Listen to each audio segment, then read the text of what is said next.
আমাদের সংগঠন কি গণতন্ত্রকে সাপোর্ট করে? নামাজিও এক, হাজি সাহেব, আলেম, বেনামাজি, হিন্দু, খ্রিস্টান সব এক নাকি? আত্মাহারিক টিভি, ওহির আলোয় উদ্ভাসিত জীবনের জন্য। আপনারা সংগঠনকে সামনে সংসদ নির্বাচনে কোনো প্রার্থী থাকবে কিনা? নাউজুবিল্লাহ। আমাদের সংগঠন কি গণতন্ত্রকে সাপোর্ট করে? আমরা কি বলি? গণতন্ত্র এটা ইসলাম পরিপন্থী। সাধারণ জনগণ সব এক, নামাজিও এক, হাজি সাহেব, আলেম, বেনামাজি, হিন্দু, খ্রিস্টান সব এক নাকি? জি না।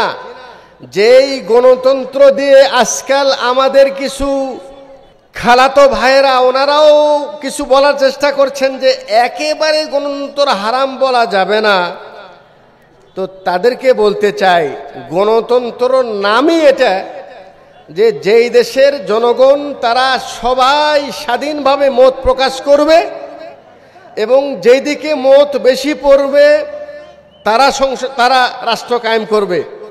এখানে ভালো মন্দ বলা হয় নাই। ভালো মন্দ বললে আর ওই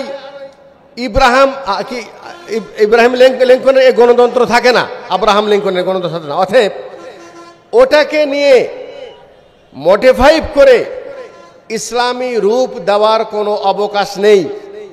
কিয়ামত পর্যন্ত কোনো দিন অধিকাংশ মানুষ ভালো হবেও না, আর এই গণতন্ত্রের মাধ্যমে ইসলাম প্রতিষ্ঠা হবেও না।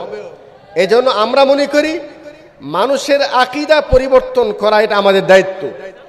একজন মানুষকে যদি আমরা তাওহীদপন্থী করতে পারি, তাওহীদ যদি প্রতিষ্ঠা হয়, আলহামদুলিল্লাহ ওই ব্যক্তির ইসলাম তার উপর কায়েম হয়ে গেছে।